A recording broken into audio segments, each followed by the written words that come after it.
Let's bring on, I'm pretty sure he doesn't really need any introduction since everybody here knows him. Let's bring on Mr. Nick Fuentes. How are you?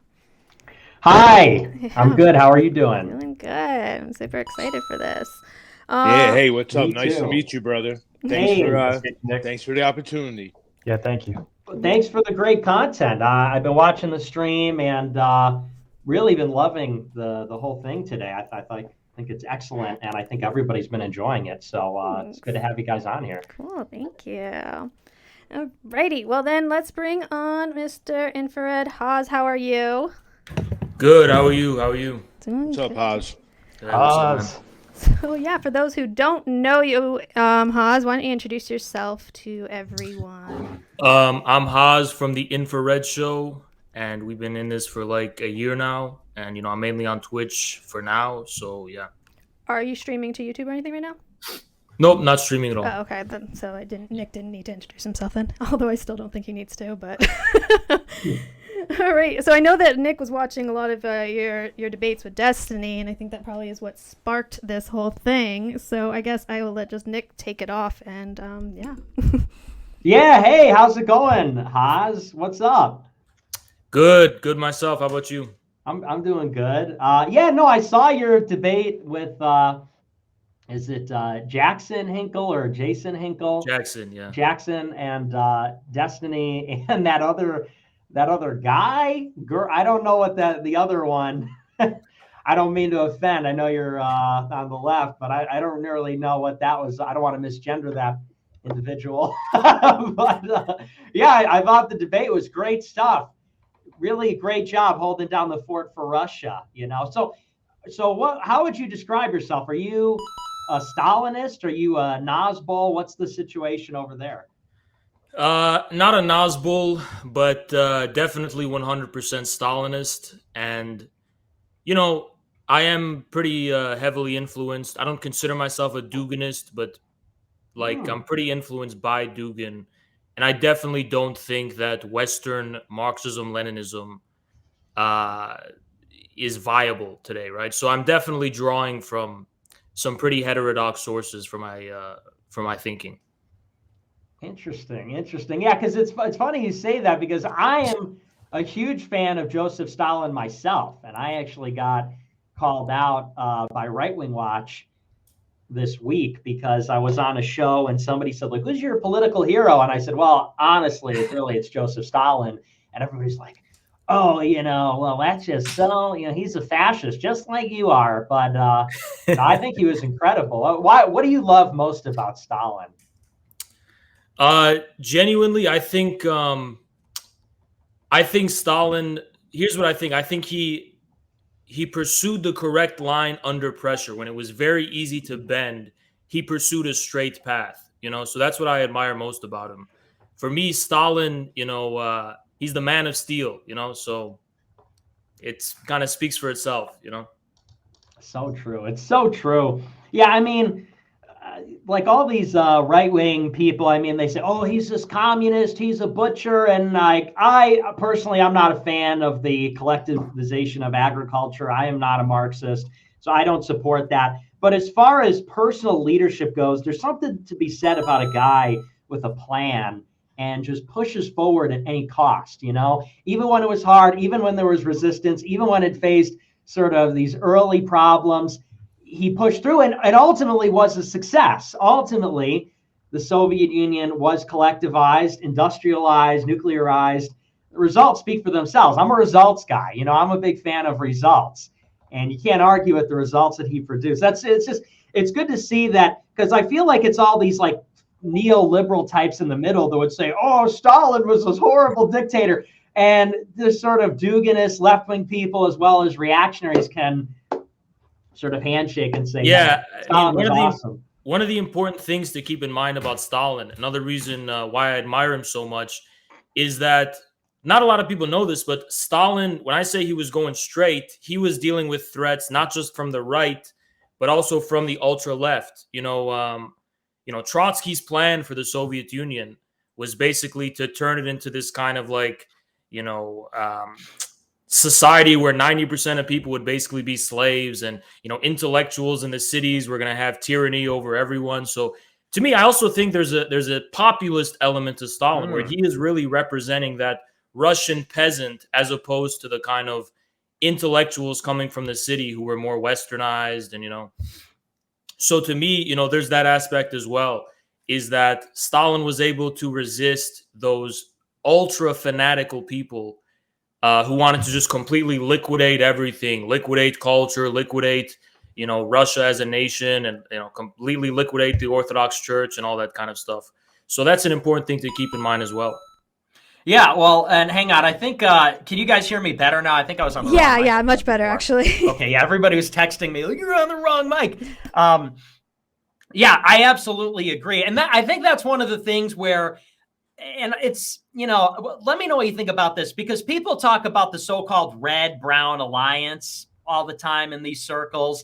I've always said it's fool's gold. I've always said, I think this conversation really took off in 2016 when, Donald Trump was appealing to the so-called Bernie bros and brought over some disaffected whites who voted for Obama. They said that Jack Murphy wrote the book Democrat to Deplorable. He's not really representative of that. He was just like this Jewish sex freak. He really wasn't one of the Democrats that became deplorable, like a white union guy who hated Obama. He was more just like a Jewish grifter in DC. But there was something to that, like the Bernie bro, Trump, and former Obama to Trump pipeline in Michigan, Pennsylvania. And I've always been skeptical of this because you would see historically a lot of these so-called the brown shirts, the alt-right types, and they would say, they were making the overtures to the Chapo Trap House types and to the left-wing people, and always would be rebuffed. I remember there was one of those former alt-right guys, 1.0, 2.0 alt-right types, went to an anti-war protest, anti-Iranian war protest, and all the left-wing people booed him out. They said, "You're a fucking Nazi, get out of here." But then I see somebody like you. I saw your speech at that conference. I forget the name of the organization, the one with the Abraham Lincoln. CPI, yeah. I saw your speech there, and you said, we're not going to be able to draw from the left. We actually see more potential in the right. So what do you think about the potential for this sort of so-called red-brown, between and I don't like brown, I'm not a brown shirt, but the so-called populist right, populist left coming together on key issues. What do you think about that? So just like you, I'm a results-oriented guy as well. The ideology stuff, I think when we get bogged down in that ideology, ideology is supposed to be a guide. It's supposed to be a guide to results, right? So to me, we're faced with this unipolar system, right, of the deep state and the city of London and, the monopoly capitalists and Wall Street and Silicon Valley. These people control our country. Regardless of what ideology you have, this is the situation we're in, right? So what I'm interested in is creating a movement that can actually not only challenge this, but overthrow these people. And what comes after, we could do whatever the fuck we want, right? We can't do it. It doesn't matter what ideas we have in our head. You can't do anything as long as you have this establishment, right? Which, on the left side of things, they wanted the healthcare, right? Bernie wanted the healthcare. You could have had the healthcare, but we don't have it because of the insurance industry, right? The health insurance industry. And then, the right, it has its cultural views and it has, it had its views on immigration and so on. And we all know that it's not going to be allowed to be able to have a serious immigration reform because capitalists in this country use cheap migrant labor to displace and drive down the wages of the working class. So, it does. I don't really like to get caught up in the details of ideology. Now, on this thing about the red-brown alliance, interestingly, that has its origins in Russia itself. So during the 1990s, after the collapse of the Soviet Union, you had this neoliberal, Yeltsin and the oligarchs. They took over all of Russia. And then on the ground, you had, monarchists, you had nationalists, and then also you obviously had communists, right? And the neoliberal press would call it a red-brown alliance because they basically created this popular front where they were like, okay, on the one hand, we have this foreign neoliberal agenda that wants to starve and loot and, basically destroy Russia. And then on the other hand, you basically had, a popular front. What else to call it, right? So that's actually the origin of that. And, the reason we don't have anything like that in the United States is because we have a left in this country. We call it over at the CPI. It was actually Caleb who came up with this term. It was the synthetic left.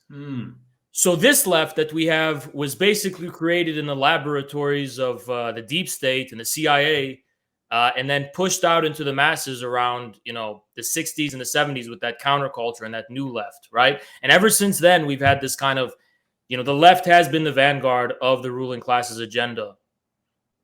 Yeah, well, and I think that's really the crux of the issue.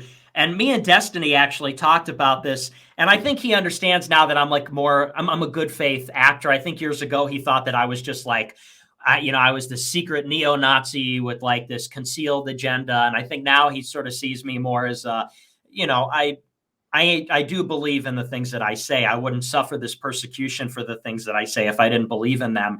And I said, like, don't you, doesn't it give you pause that woke capital, you look at the capitalist class, you look at, all those institutions you mentioned, deep state, Silicon Valley, City of London, which I'm glad you mentioned that because that's a pretty big red pill that a lot of people aren't really aware of. Don't you look at those promulgating the same things that you say? And in other words, don't you see maybe you're on the wrong side of things? Like, all these institutions are evil. They're pushing horrible things financially in terms of war, anywhere you look, privacy. And so if you're on the same side as like the worst people in the world running this evil empire, maybe you're wrong, right? Maybe like your whole ideology is wrong. And he came at me with this very naive thing where he's like, well, actually, I don't think it's so bad. I don't think that, big business is bad. I don't think that the deep state is all that bad and this and that. And that's where you get these guys like Vosh, Fat Ian Kaczynski, and the guy's literally taking money from the deep state. And it's like, I just said this on my show the other day. Where are the liberals? Where are the true leftists that used to recognize that the CIA would install fascist governments across the world, like in Chile or in Iran? Now you get these liberals and leftists that are cheerleading the color revolution in Ukraine. And naively, I said they got James Clapper and James Comey on CNN. It's like decades ago, you had anti-war liberals, anti-CIA liberals, and now they're all cheerleaders. Like you said, the synthetic left created by and for the deep state and their agenda. And that's where I'm like looking for the so-called real leftist that recognizes, to summarize it in a concise way, that the number one menace to the world is not the so-called neo-Nazis, the January 6th Proud Boys, whatever. It's the deep state. Like, because I think about the war in Iraq as a catastrophe, 20 years, millions of casualties, and who's responsible? Like, it's the DOD, it's the State Department, it's the Israel lobby. That is a real component of it. That's not, if you point that out, they say, well, you're anti-Semitic, but they want to go after like those guys in Michigan, that just got acquitted with the Gretchen Whitmer plot. It's like these guys couldn't come up with $400 to buy explosives from federal informants. We're supposed to think they're the number one threat to humankind and like the workers or whatever, and not the deep state, not like the U.S. Pentagon, the military. So that's where I think you guys are so on the money. And I'm like looking for the opposition where it's like, okay, maybe we don't agree. Maybe you're not like a Catholic integralist or whatever, but we both agree about who's killing all the people, who's the real class enemy, whatever you want to call it, who's the author of all the pain in the world. And it's not a live streamer streaming from his parents' home saying like the N-word sometimes. It's the power. And I think that you guys are fighting the power just like we are, Yeah, Destiny is actually a good example of why is it that, let's just assume he's not a federal agent or something. Why would a normal, regular person just like for free shill for the establishment? You're not even getting paid. You're just out of some kind of ideological loyalty. And, the truth is it's the media. The media creates this image of a wholesome world that people become psychologically attached to. And they watch their Marvel movies. They consume their bullshit. They're on Reddit. They play their video games. And they develop these emotional relationships to this media they create, right? That like it addresses their personal traumas, it addresses their personal story. So they have this like deep attachment to it, right? And then, Destiny, the reason Destiny is a good example of that is that guy basically, he started kind of debating right-wing people on Twitch one day on, out of a blue moon. And then all of a sudden the mainstream media started writing puff pieces for him and stuff, right? So like all of a sudden he got this validation from the mainstream media he's never gotten in his life before. So like just immediately he has this relationship of dependency on the media, and that's why he's going to shill for the establishment. It's not because he's actually connected to the city of London and these bankers and all that kind of shit. It's because he has a psychological attachment in terms of his own validation as a person with the media. And that's true for pretty much everyone. I mean, these Redditors who are cheering on what's going on in Ukraine, they've created this fantasy of what's going on. It's Lord of the Rings, the hobbits of Ukraine fighting the orcs or whatever the fuck. I mean, they have a psychological, attachment to this. So that's really, I mean, when you look at people like me, I can't really speak much for you. I'm sure it's the same in your case. It's just that we cause people pain. We're poking a bubble in their wholesome universe. It makes them so butthurt, right? It's like, what? It's like they're blaming us for the fact that they're wrong about the world, right? Yeah, it is. It's like a socialization thing. And like ultimately, I think at the end of the day, that's what it is, because it's far easier to just peddle the sort of fiction about so-called our democracy and like human rights. And to stand athwart that is to stand athwart most people's entire lives of programming, in the sense of, hang on, I think I'm getting swatted right now. So let me, on that note, I'm getting a call from the police department. So let me mute myself. You guys carry on. I'll probably be like 10 minutes. Holy Okay. shit. This has been happening to them a lot lately. It's crazy. It's scary. This happened to and on stream too. So how are you, Haz? I'm pretty good. I woke up a little late today, so Did you? How was Yeah. your weekend? I was worried I was gonna miss it, because I didn't get sleep. I got sleep, I would cry. Yeah. You don't want to make me cry. Yeah, I made sure I was able to make this one. Yeah, we literally moved our entire inaugural stream all for you, Haz. So does this happen often, this swatting thing, or it's kind of This crazy? has been happening to a lot of the Grapers lately.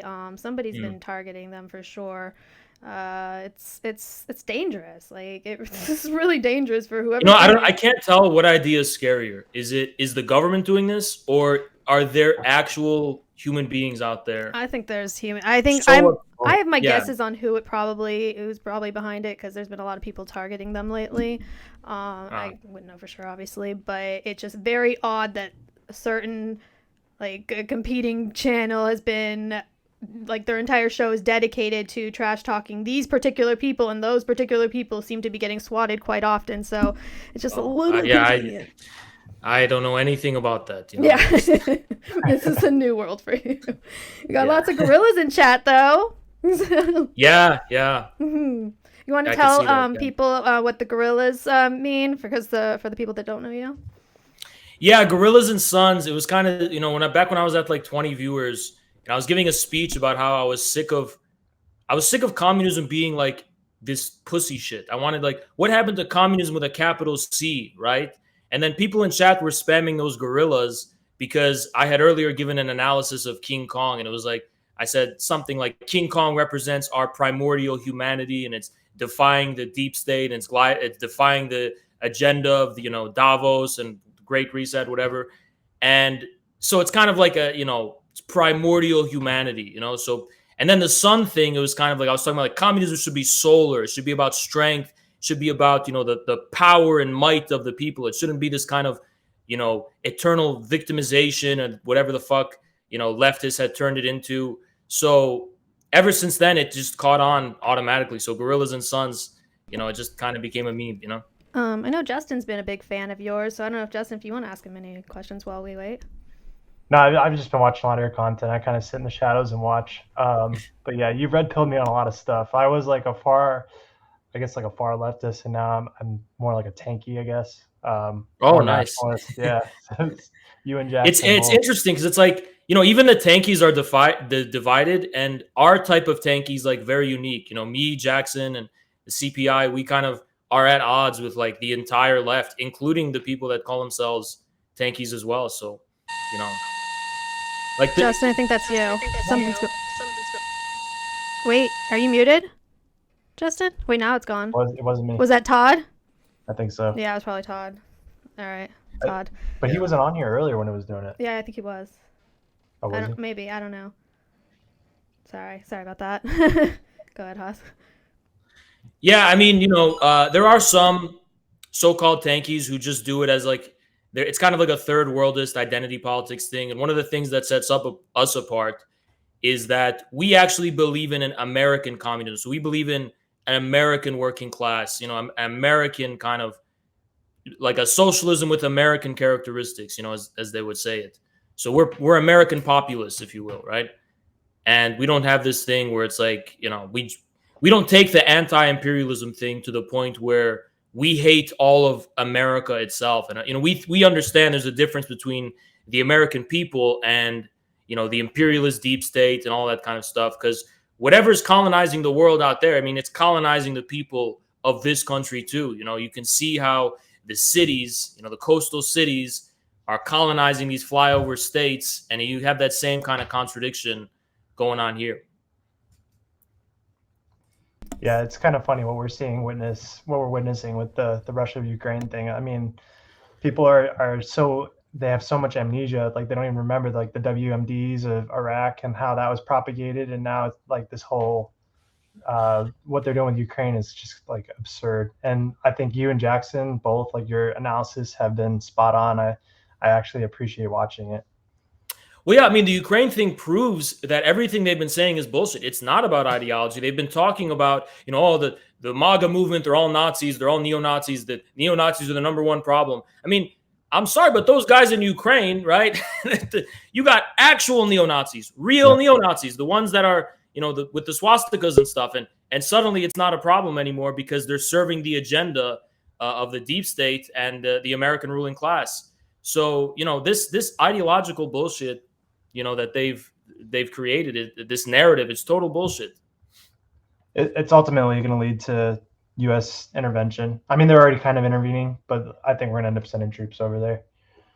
And well, I hope not. I mean, it is absolutely disgusting that Americans are being told we have to pay higher gas prices, we have to pay more money for food for Zelensky, right? I mean, what is this? Well, it's ridiculous. We have to sacrifice our standard of living as Americans. And you know what they're doing this ultimately for, right? They're doing it because they want us to get used to a very reduced standard of living. They want to, obviously, they have their green agenda, their so-called green agenda. What they're basically trying to do is take away all of the wealth that the American working class currently has and turn us into slaves. Basically, they want us to be in this gig economy where we don't own anything and we're going to be happy about it, right? So that's what they're preparing us for, and they're blaming Russia. They're calling it Putin's price hike, which is completely, all the shit they've accused the communists of, which is this double speak 1984 shit. That's what they're doing. I mean, what the fuck is Putin's price hike, right? The inflation started before the conflict, and then, even if it was because of what's going on in Ukraine, that's because we decided to sanction Russia. And that doesn't serve the interests of the people in this country. It serves the interests of these global engineers who have this agenda of this world order they want to create with them at the top. And they're basically using our country and our people as a means to an end of that. So the thought that they want to send the sons and daughters of the American working class to go and fight their war, and they're going to use them as cannon fodder and use them as a sacrifice, basically, it's absolutely, disgusting. Yeah, but that's exactly what it is. It is a sacrifice. Hey, is my mic better? Yeah, much better. All right. Yeah. And so I want to go back to this. So you guys are patriotic, leftist or patriotic communists, or I don't want to miss, whatever your ideology is. And that's what I like. So I definitely would like to talk to Jackson and Caleb in the future too, because we can definitely, I'm a nationalist. So that's my ideology, ultra nationalism. So anyway, but an isolationist. So I don't want to be involved in any of this shit either. You know what I mean?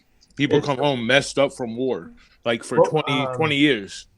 What was that package that we sent over to Ukraine? Like $14 billion? Something like that.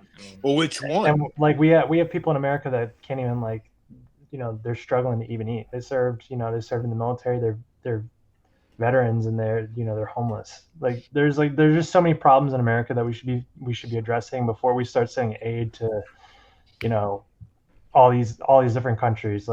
And I don't necessarily have a problem with that, like sending aid to other countries. But first, let's get our own house in order, and then we can start, helping out across the world. Yeah, I mean, we can't seem to find money that benefits the people here, but we always find the money to, also this money's bullshit anyway, because they're just printing it, right? It's not based on anything, it's not backed by anything. And wow, I don't know, I'm not a guy who gives economic advice because I don't know that much, but we are in for one of the biggest, we're talking about Weimar Germany inflation crisis, in the coming years. It's going to get really ugly here, right? Absolutely.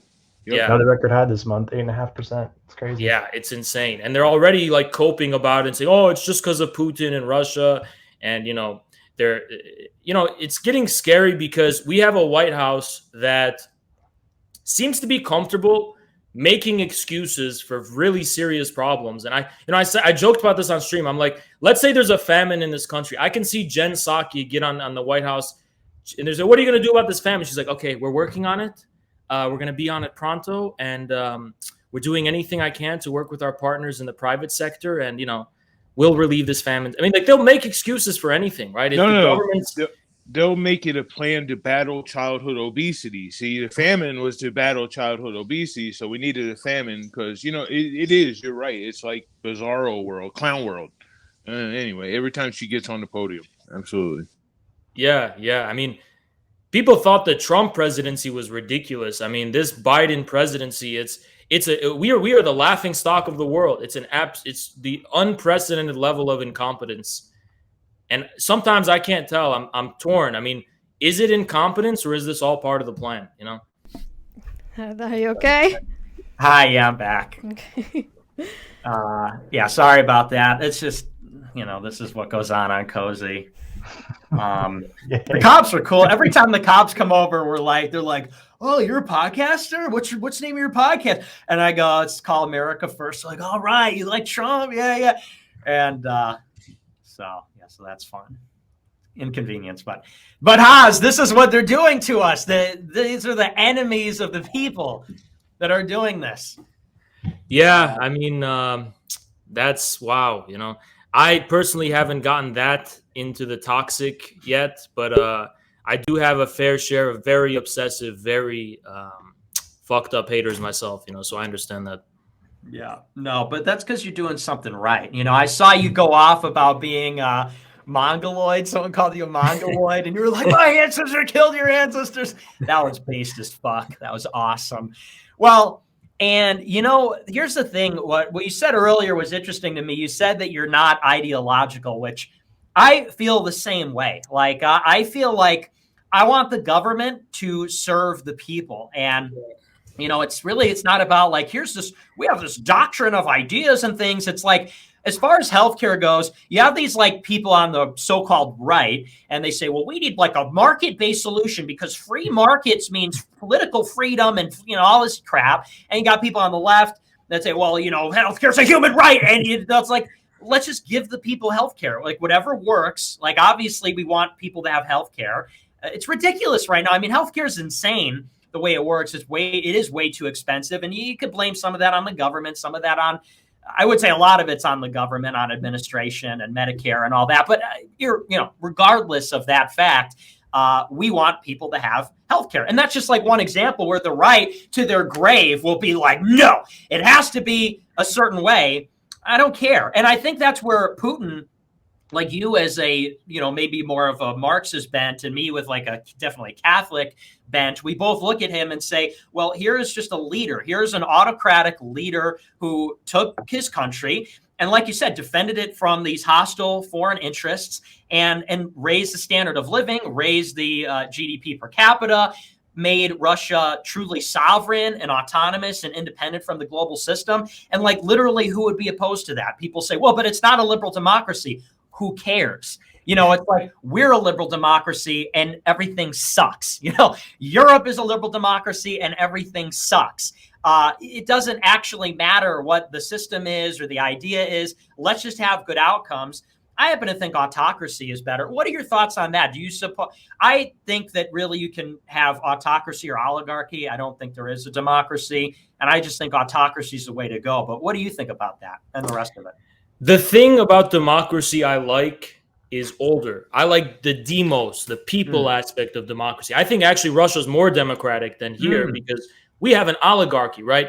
the way I see history is that you either kind of have a popular leader like Julius Caesar or Putin or Stalin, whatever, or you have these oligarchs, these invisible oligarchs. You never have a society where it's just, you don't have a leader, right? You either have one leader that represents the people, or you have an oligarchy that represents the ruling class, right? So to me, that's my view on that. It's interesting when it comes to that ideology thing and importance of being pragmatic is, a lot of the people who defend the free market, and I sympathize a little bit, right? But that ends up where they go full circle and ends up having them defend monopolies that exist right now, right? So the way I see it is that, to me, being against capitalism is also about being against the government bureaucracy, the red tape, the incompetence, the overreach of the government, which collaborates with these monopolies in order to secure the profits of the ruling class, right? So that's how I see that whole thing. Yeah, no, I think that's really the meaningful alliance is just, let's just talk about interest-based politics. And like, even from a right-wing perspective, the criticism from the left is, well, he's this ideological racist, or he's this ideological anti-Semite. And like, here's the thing. As far as like, Jewish influence goes, or Jewish power, I have my feelings about that, but I don't like wake up every day and say like my worldview is about like Jewishness or something. It's just that you recognize certain facts about the way that groups are, and you have to, as a society, figure out how to have good outcomes for the society. I don't wake up and say, well, I have this ideological conviction about race or whatever. It's like, look, the races are what they are. There's divergences. Okay. There's disparities. And if we want to have a society that is cohesive, and if we want to have a society where there's a high standard of living, we have to take these things into account. And I just don't know like where the resistance comes from that, because I feel like there are, people that might be more left wing where there would be a lot of agreement, except for they're hung up on this, like, it's almost like they have an ideological resentment towards white people or whiteness. Like the way that I see it, the sort of Trumpian expression of whiteness, I don't see that as much different than the sort of, Black Power type stuff. I don't see that as much different than like the La Raza stuff. It's like, let people sort of express their ethnic pride, their, indigenous pride, whatever it is. But for some reason, left-wing people say like, well, we'll do that for all these other guys. But when white people do it, it's this like special category. It's white supremacy, which has a long history and this and that. And I think it's really more like, this is just the history of the world. The world is a messy place with lots of peoples and complex histories.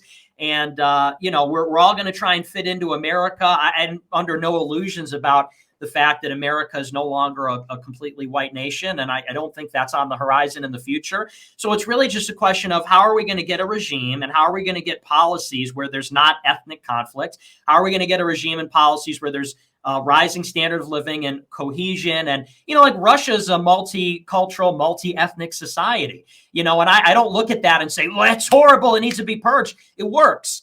They figured it out. It works. And they've got the largest Muslim population in Europe, I think in absolute terms, not in proportion, because I think France has a similar proportion, but they've got Tatars, they've got Chechens, they've got, all kinds of people, and somehow it all just works. And there's not race riots, and there's always going to be some degree of ethnic conflict, but it's not an unacceptable level. And we have to recognize that America similarly is now something similar. It's becoming this multicultural empire.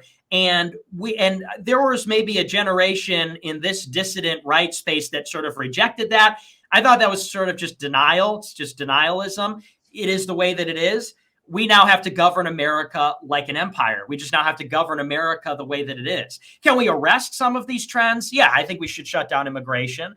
And I think that, we shouldn't have this anti-white discrimination. But, I think fundamentally people can just be on the same page about, I'm not one of these people who wants to fundamentally transform the society. I just want the society to work. I want the government to be part of the solution. I want it to be competent. I think we all really want the same things, but it's all this, CIA spook type shit that gets in the way. All this capitalist, all this nonsense that gets in the way of, let's have a regime that does what must be done. Let's have an American Caesar that just simply does what must be done. What we all know has to be done, Yeah, I mean, You know, it's interesting with that race thing. A lot of people don't pay attention to this, but most of that is not even about race. It's about the urban-rural divide, right? Because, you know, the majority of these leftists actually do happen to be white. I mean, that's just an undeniable fact.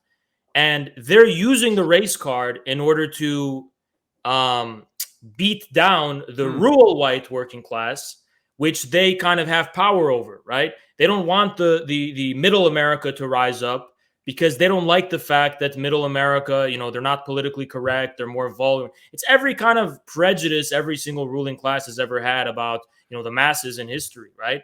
And, you know, it's interesting. You mentioned how Russia is also a kind of multicultural society. That's really a bad term. I agree. Yeah. For lack of a better word. Yeah. The issue really comes down to the fact that liberal universalism is not compatible with civilization, right? In a civilization, you can have multiple groups coexist. You just have but it's about recognition. You recognize that this group has specific interests, it has specific character, has specific whatever, and you take all of those things into account, and the ability for those groups to come to an understanding like they do in Russia, right? That is what a civilization is, in my view. But the thing is that it's so ironic that the left in the United States has this liberal universalist view, right? Where it's like they just assume that everyone is totally the same, and there's no differences between the groups that exist culturally or whatever in the United States, when that was the communist policy. The communist policy was drawing from Joseph Stalin's work, The National Question, where you take into account all of the different interests of these national groups within your supranational empire, your kind of civilization, right? The Soviet Union or today's China. And that is how the communists have always approached that national question, right?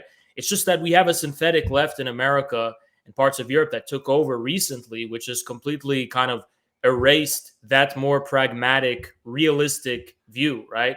I'm not dog whistling about race realism, or in case I get taken out of context.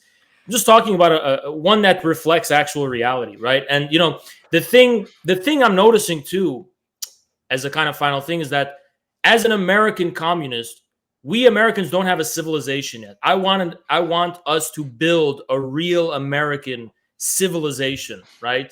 And my admiration for the communist project actually comes from the fact that these people revived, you know, these civilizations from that had lasted, you know, hundreds or even thousands of years. I mean, Russia, China, these are all very old, multi-ethnic civilizations. And I think we can learn from that here in the United States. And we're starting to notice a trend where, you know, they can't pull this race card shit anymore. You look at, you know, Black Americans, Latino Americans, whatever, they're all starting to become more based, basically, right? They're turning away from the woke liberal agenda, and we increasingly seeing this thing where they can't really, you know, race has always been used by urban white people as a weapon against rural white people, right? And they can't do that anymore. So all of the based forces in America, I think, are going to come together, and we'll recognize our differences, but you know, we're not going to be used as proxies for this conflict of the ruling class. That's true. Yeah, it's these urban whites. Is that what we're calling them now? Huh? Are we? Because is that the new? It's these urban white people, the eternal. Well, urban, college educated. You know, yeah. I mean, that's They feel at home everywhere and nowhere. These no, that's not what I. No, I'm giving you a hard time. Yeah. I know I'm giving you a hard time. But no, you're absolutely right, and that's well said. You're right, because Russia. You're right. Multiculturalism is part of liberal internationalism, and I think that's actually extremely well put. That it is incompatible with civilization, and I always talk about this on my show. People say, you know, you're an ethno-nationalist, you want a whites-only country, and I say, look at the countries that I admire: Russia and China. Now, some say, oh, it's the Chi-Coms, and they say Putin's a fascist and all this. But Russia and China, it's not multicultural. Maybe a better word is multi-ethnic or multiracial, in the sense that they have, you know, large ethnic groups living within the border and governed by the same government. And, you know, yet somehow it works. And in China, you've really got the Han Chinese core, and then you've got the four peripheral states, the Tibetans, the Manchurians, the Mongols, the Uyghurs. In Russia, you've got the ethnic Russian core in the West in the major cities. And then you've got these other polities. But when we think of Russia, we don't necessarily think of Chechens, although Chechens think of themselves as Russians. We know what we think of Russians. And same thing with Chinese. We think of Chinese. We don't necessarily think of Manchurians or Uyghurs or Tibetans. We think of the Han Chinese. And I think that, so like you said, a civilization can have groups of people living together in harmony, maybe separately or mixed in or something like that. There can be harmony, but you're right. It is a sort of project of imposing liberalism on everybody, sort of stripping them away of their ethnic character, stripping them away of their local indigenous character, and and why and for what? This push to just integrate everybody, smash them all together like atoms in the cities. And, for what? I think you're right. Ultimately, the project serves the capitalist class. I think it's to make better workers, make a more governable population, prevent any kind of national solidarity, which you can have between ethnicities. Russia has national solidarity despite having Muslims and Orthodox and again, Chechens and ethnic Russians and so on. You can have a national solidarity, but not when you're trying to, basically rape all the different groups of people with this kind of like corporate, unipole type culture. I completely agree with that. And, and it's funny that it really does seem to be that this liberal internationalist parasitic ideology which is ruining these societies. And that's where I come from. A lot of these conservatives attack me and they go, well, communism is the number one threat. It's these Chi-coms or it's whatever. And it's like, no, the number one menace to the world is the liberal ideology promulgated by the West. It is being promulgated in the embassies. It is being promulgated in the consulates of the U.S. State Department. It is being enforced by the U.S. military. It is being upheld by the international so-called rules-based system created by the United States after World War II and the Cold War, the UN, the IMF, the World Bank. That is what is wrecking the world. That is what was wrecking Afghanistan.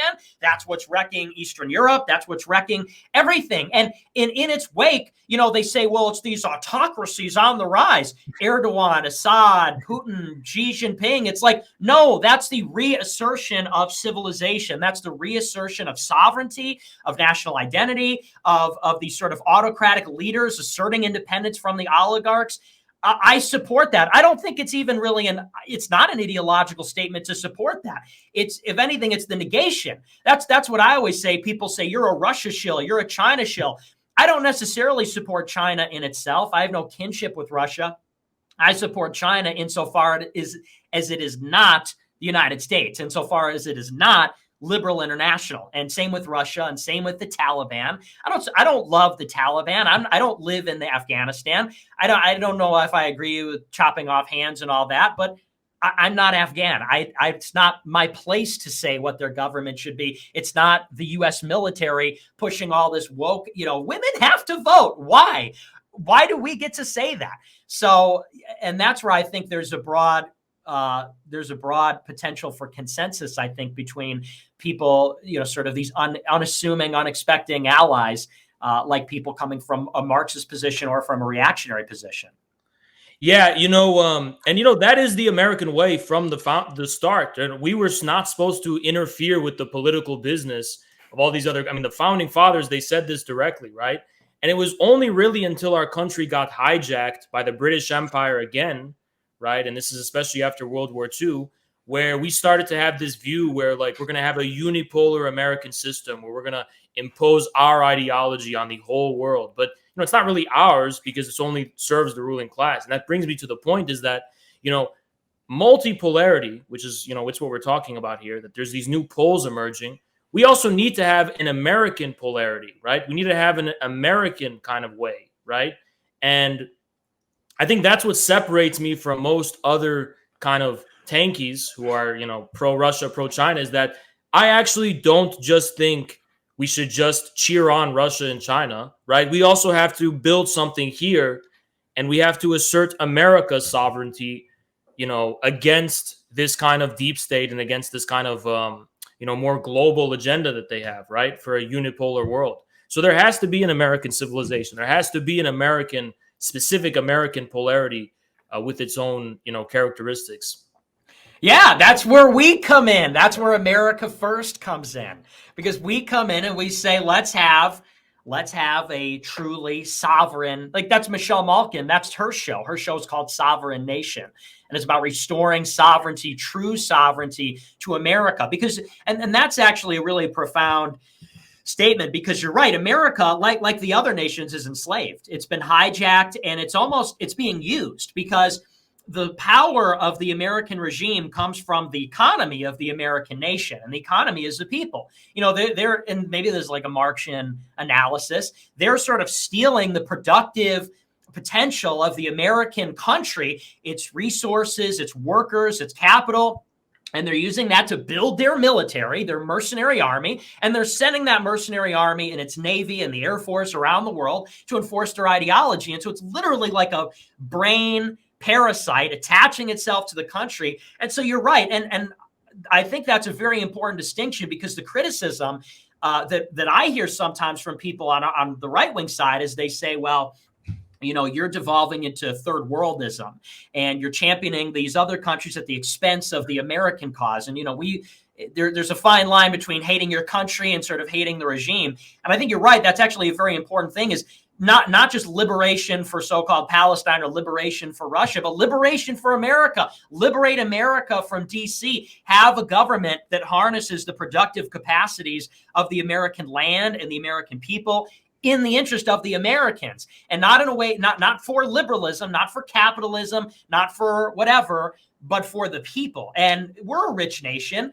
Why don't we have healthcare? That's a great question. We're a very rich nation. Why don't we have a high standard of living? Why don't we have bullet trains? Why don't we have, you go to these other countries and they have nicer things than us, and they're not as wealthy as we are. And that's just because they're under better management. They're under sovereign management, whether it be Russia or China or whoever. And what we're doing is we're taking all this wealth, and it's being funneled into the capitalists. It's being funneled into these global projects.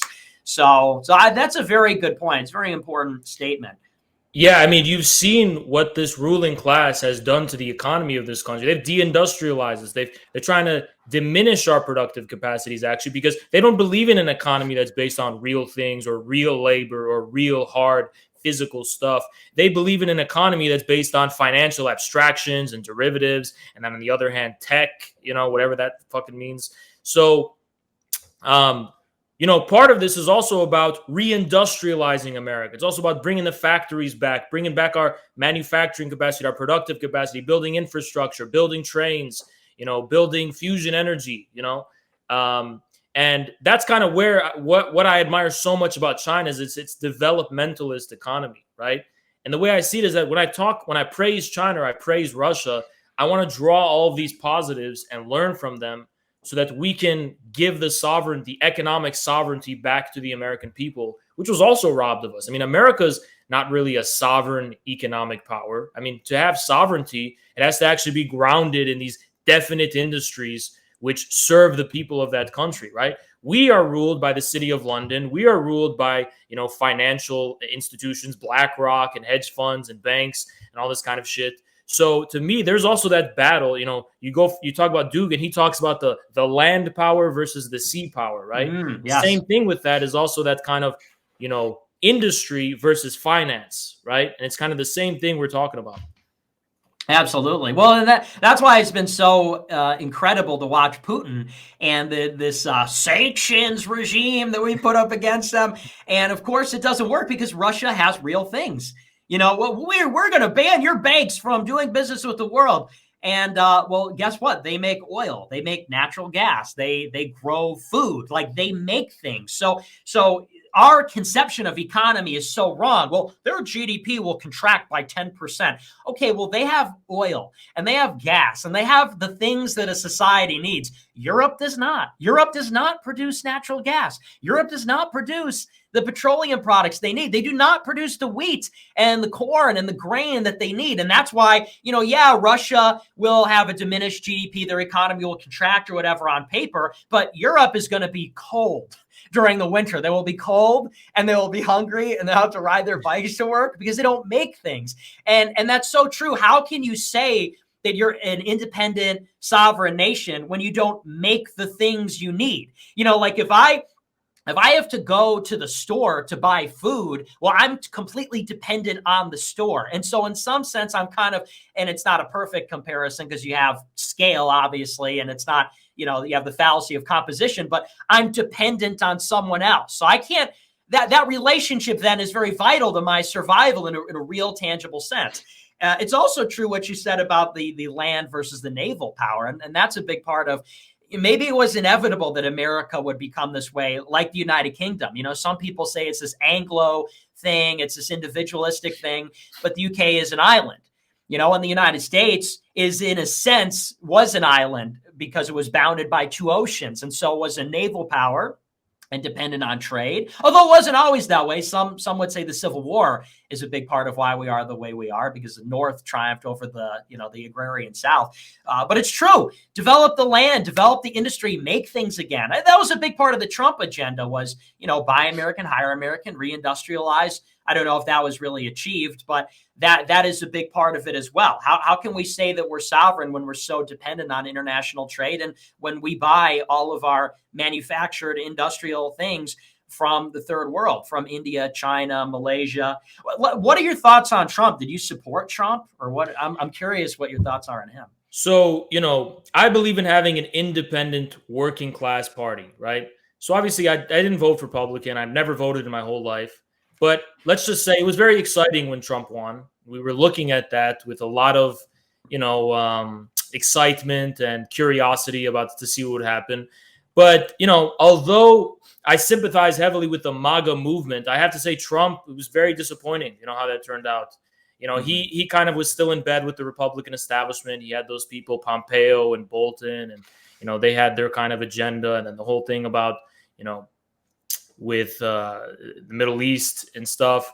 So to me, I mean, I think the MAGA movement, I think, is definitely going to have a place in a future populist movement here in the U.S. But yeah, I've never voted in my whole life. I'm not registered to vote. I don't care about voting. But you know, it's obviously I sympathize with Trump way more than, you know, the rest, and obviously probably the best people in Congress right now.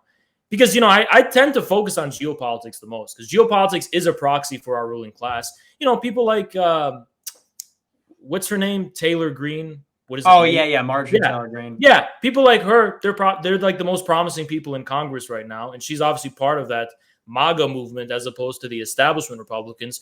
So I don't know. I mean, this is something I talk with Jackson a lot. I mean, is the future going to be a third party? Is it going to come out of the Republic? I mean, we're still kind of working that out, figuring out what that's going to be. But yeah, we're very pragmatic, not really too ideological.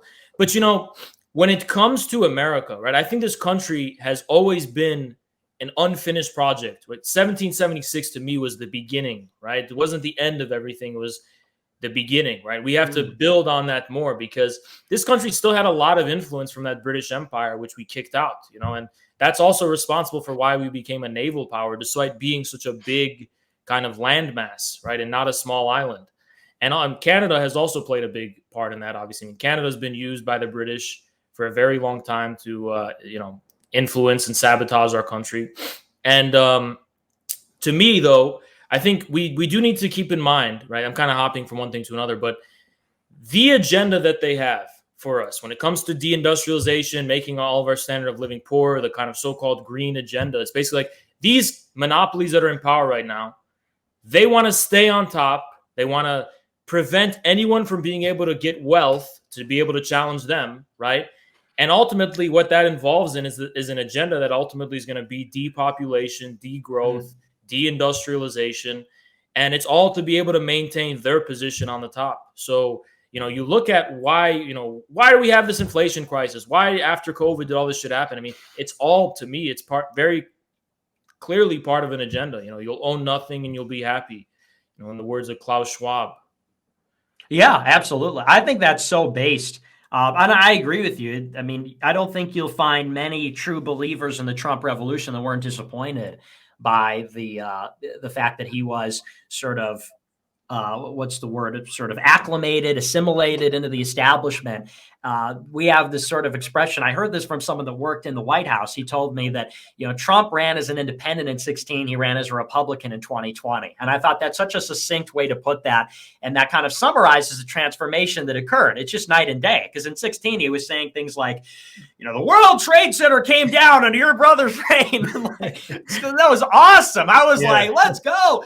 And then in 2020, it's like socialism will never, and it's like, what the fuck? Like, I don't care about socialism. I care about globalism and liberalism and all that. And I agree, but I think that, like you said, it's going to be part of it. But I truly believe that MAGA was just the first step. I think that was the opening salvo. That was the first shot, and it was necessary. It was a necessary first step because it changed the conversation. And it was such this like black swan sort of event because no one could have predicted this. It was supposed to be Jeb Bush or Rubio or Ted Cruz were the front runners. And then you got this guy who comes out of nowhere with this totally unique style, totally idiosyncratic, saying like globalism and with the Sam Francis type ideology was totally, and he was never going to be the guy, in my opinion, that delivered the final victory. And I don't even think it would have been possible in terms of time and personnel. We knew from the start what was going to happen. He was going to get in there and the recalcitrant system would sort of, they would reform and launch a counterattack. And that's exactly what they did over the past 4 years. They did the subversion, but they also did this attack from outside. But that's not a black pill. A lot of people take that and they say, oh, it's over. Trump lost. It's just, whatever. But it's like, no, don't be upset that whatever. Smile that it happened. It happened, and now there is a future, and it's sort of like this big boom, and it's sending all this material out there, and we can ride that wave and take advantage of it and take it to the next level. And that's really been the project of America First. My show started a week after the inauguration, and I took that and said, okay, well, that was sort of phase one. Now let's look at the next 100 years. I also think it's important.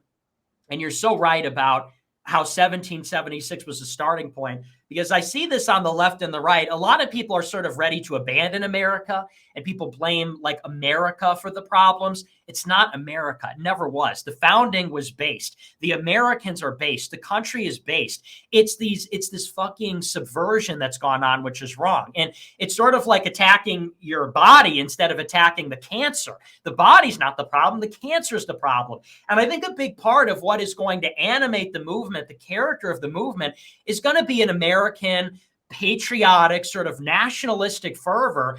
And let's not discard the founders. Let's not discard our glorious past, our heritage, our heroes. That's going to be a part of it. But it's about restoring it, because the problem is so much of it, you can understand why people, I think, make that mistake. It's because so much of it has been bastardized. The Mont Pelerin Institute and these libertarians, they make it out like Thomas Jefferson and Alexander Hamilton were like Ayn Rand, and like the founding fathers were these libertarians, and that's so not what it was about. When you go back and read Hamilton in particular, it's completely different. Our mythology, we have to revive, and we need to tell the truth about it. And I think then you can fashion a movement where it's truly American in character. It's not ideological. It's not third worldist. It's sort of like truly an American independence movement. So I think that's another very salient point. And that is where I think I would draw the line against. I know there's a lot of elements in the left, obviously, that are anti-American and all that. There's also a lot of that on the right that say, like, America's done. America's going to break up. We got to move on. And it's like, no, I'm not ready to give up America. We're going to rule America from the Pacific to the Atlantic, from the Rio Grande to the whatever the parallel is in Washington. We want the whole country. And I agree. We want to make a high civilization out of America, because you're right. America is a young country. And you could say that it lacks culture in some sense. You could say that it lacks the sort of cohesion that the Europeans have, these like 1,000-year-old civilizations. We want to fight for real America. I also don't have this low definition of America. Like it's about guns and it's rootin' and it's tootin'. Like I think there's more to America than that. I look at like New York City in like the industrial era. I look at like LA in the 50s. I see a real high civilization America. You look at like Gershwin and you look at the canon of American literature, and it's, you know, in some sense it doesn't really compare to some of the European stuff, but there's a foundation there to build upon. You look at like the transcendentalist, the natural type stuff, like there's something there, and there's more to it than fucking Kid Rock. No offense, I know that might come across like classist or like anti-white, but seriously, I don't like Kid Rock. Sorry.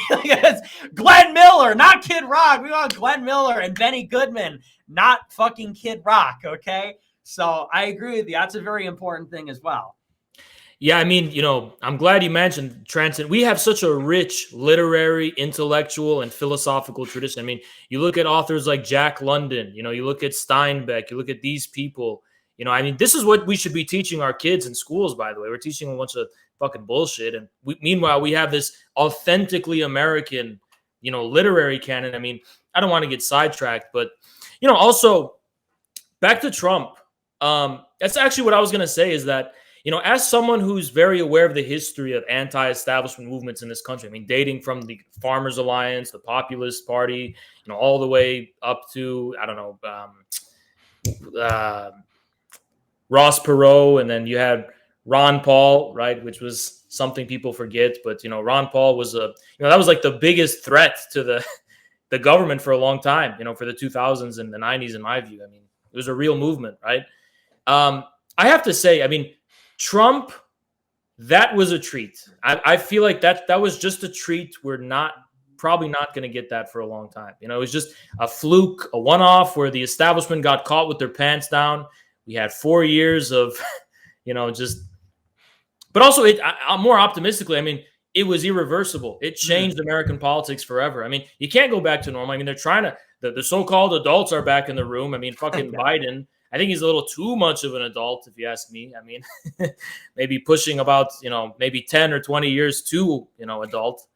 But, you know, it's just, I think here's the conclusion I draw from Trump, right? You go again to China or Russia or literally any other country in the world that has sovereignty, right? Has a patriotic, sovereign population.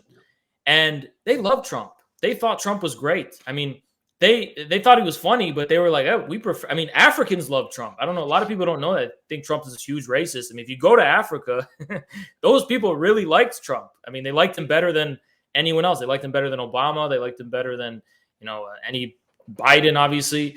And I think the reason for that is because Trump brought back a kind of post or non-liberal politics that's based in interest, right? For him, it was American interest, right? I mean, I'm a communist, so for me, it's the working class interest, right?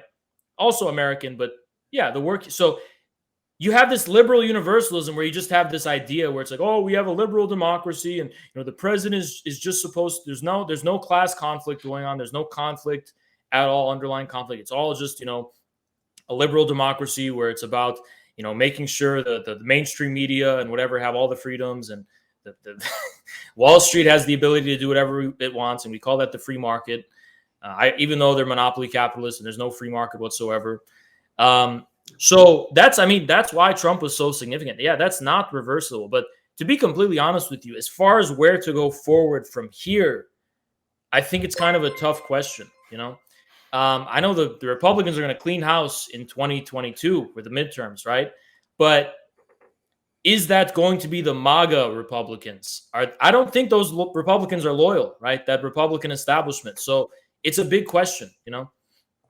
Yeah, they're trash. I mean, believe me, we're trying to get involved in the midterms, and all the good guys are pussies and drop out. Okay. I mean, we've had I tried to get behind a couple guys and they dropped out. And we're still supporting the ones that came to our conference and everything. But yeah. And the problem is Trump is now being instrumentalized by the establishment, and everything that he earned, the credibility he earned with the people, the well-deserved popular support for being their voice and everything, he's now being just used as a mascot for the establishment, for Ronna McDaniel and Kevin McCarthy. He's selling his endorsements. I mean, there's a court of people that surround him, and they literally sell his endorsement. people pay these courtiers to go to Mar-a-Lago, and then Trump will give an endorsement, and then this person, whoever it is, gets paid. And so they're endorsing all these garbage rhinos. They're endorsing all these garbage establishment types. And they keep talking about making Kevin McCarthy the Speaker of the House. Making Kevin McCarthy the Speaker of the House is immaterial to me. Making Trump the president is a big deal. Making Kevin McCarthy the Speaker of the House, yeah, yawn. It makes no difference. Pelosi, McCarthy, McConnell, Schumer. I didn't sign up for that. Like you said, I'm not voting for that shit. I stopped voting after I voted for Trump. That was it. I told people to stay home. They said, go and vote in the Georgia Senate runoff. I said, stay home. Stop voting. This is not, I vote for Trump. I vote for revolution. I do not vote for Republicans. I do not vote for, fighting socialism or whatever. And you're right. And to me, the biggest question, I have been using this to borrow a phrase from Joseph Stalin. The question is, who will conquer who? Will the revolution conquer the system, or will the system conquer the revolution? And we really run this risk where you're seeing the language of the revolution, and even some of the people, they're being conquered by the capitalists, and these billionaires are buying their way into the populist movement. And that's where you get a guy like Joe Kent, who's up there in Washington State, and he's running, and he's the favorite of Peter Thiel and some of these other guys. And he's using this sort of he's talking about so-called inclusive populism and all this kind of stuff, but he's being funded by billionaires. He's being funded by these guys. And it's the same thing that happened with the Ron Paul Revolution. Ron Paul Revolution became Young Americans for Liberty, and Young Americans for Liberty is now the arm of the libertarians. And they have Cato speakers. And again, they were co-opted, and the Tea Party was co-opted. All these movements get bought out, and the Trump movement cannot have the same thing happen. That's why I've always said my job is the guarantor of the Trump revolution. I want to be the vanguard of the Trump revolution and say, no, you're not going to touch this. The gay Republicans are not going to touch this. This is unique. This is different. It is controversial. It should offend. It should provoke. It shouldn't be about so-called industrial policy or common good originalism or whatever ism like some think tank is going to come up with, some Indian at some think tank with a bust of Teddy Roosevelt in a podcast paid for by billionaires is going to come up with. It has to maintain its based character. And by based, I don't mean necessarily racist. I don't mean it's Republican. I don't mean it's pro Second Amendment. By based, it means not puppeted. It's not controlled. It's the vernacular language of the people. It speaks the language of the people. That's what based means. It's the way that the street people talk. It's the street truth. And it has to maintain that character of basedness and not be transformed into not be PR manipulated by a PR firm or some consultant agency or some think tank into another political product to sell to the capitalists, to sell to the donors. So in my opinion, the path forward is for people like you to coalesce behind America First. We have to embrace it. The future is fusionism, okay? But not fusionism between Jewish neocons and Jewish libertarians. The future is a fusion between hardcore communists, Stalinists, and hardcore not national, but hardcore nationalists, America First, Trump-loving white patriots, Christians. To me, that's the fusion, is Catholic nationalist types, sort of Bernie bro based guys that get it. That's the real alliance. That's the alliance that will dominate the world. I have a question. In the meantime, I wonder, right, with Trump, I think the thing that I'm interested the most right now is, can the First Amendment be sustained on big tech? And I kind of feel like I don't really care who wins elections anymore. I just, whoever's willing to defend the First Amendment on big tech, I think I would. I mean, I don't know how much I can do, but I just hope they win, right? And because I think, so we have a special interest, we're communists, right? So we want an independent working class party, right? We want a party that's an interest group for the American working class, a tribune of the people, right? And it doesn't have to be the only one, but we just want that to exist, right? Because that doesn't exist. I mean, the capitalists have their own class. I mean, they have their own party. They have two of them, right? So we want a working class party. And that's hard when you don't have the First Amendment. I mean, social media is how you spread the message. It's how you build anything. So to me, it doesn't matter where you are. If you're an anti-establishment person interested in upsetting the status quo, you should be behind anyone who can restore the First Amendment to the public square, right? Because, you know, as much as I critique liberal democracy, we do have a fake liberal democracy, right? And those founding principles of our country and the Constitution and whatever, I mean, that gives us some rights and liberties that I think are good, right? And we're witnessing kind of how we are becoming no longer a liberal democracy, but not in a based way where it's like Russia with Putin. It's like we have this oligarchic control of like this new financial Wall Street dictatorship, this BlackRock dictatorship, where our civil liberties are being curtailed like never before, being censored left and right on the internet. And then Americans are being called domestic terrorists, right? Which is unprecedented. It's because of the January 6th nothing burger, right? So I think it's pretty dangerous, right? And, you know, I definitely think the foundations of this state, American state, are going to be shaken and tested the next 2 years. You know, I mean, whether that's a civil, who knows, right? It's true. Well, and you're right about that. The medium of communication is critical. I don't think it's any coincidence that the domination of the deep state coincides with the advent of mass media, you know, because it's so critical for these revolutions. It's the paper, you know, it's people printing pamphlets and salons and things like that. And once you get mass media, you get the centralization of where people get their information. And, you know, in the past, it was television and radio, and now it's the internet. And when everyone gets their information from Facebook and determined by an algorithm, and it's controlled by censorship, you have this total information control. And so all anyone's reading is regime media. And I think what gave us Trump was social media, because for the first time, you had this environment where there was this adoption of a medium that was uncontrolled, which is Twitter and YouTube and all that. And they were able to read really a truly revolutionary message. And that's why that was the first thing to go. You know, the next day they get on the meeting and they say, this can never be allowed to happen again. And then the censorship regime began, and it reached its sort of apogee at the time with the election fraud. And they said, we're going to ban any claim of election fraud and any COVID disinformation, outright, just like editorial, like explicit, like regime censorship, whatever you think about it. But they said, like, we're just going to censor particular topics for the purpose of like national security or whatever, for the purpose of domestic stability. And you're right, there will be no revolution without that medium, without a mass media that we can utilize. And unlike in the old days, it's centralized and people are just not, because of the existence of that, it's sort of like cars. You know, once there's a car, cities are designed with the car in mind, and there's only roads. So it's one of these like technologies where it has this effect that it totalizes. Everything must submit to the automobile. So once the car comes around, everything's got to be on roads. And so now there's just no more walking. You can not own a car, but you can't walk anywhere, you know, because now everything's far apart. And in the same way, now that you've got social media, nobody's reading. Nobody's going to read your pamphlet. Nobody's going to read the other forms of media. And so it's like, it's absorbing everybody's eyeballs. It's absorbing all the communication, and then they've got a monopoly on it. So I agree. I mean, that remains the most critical issue for any opponent of the regime, no matter what the flavor is. I mean, I think that's right.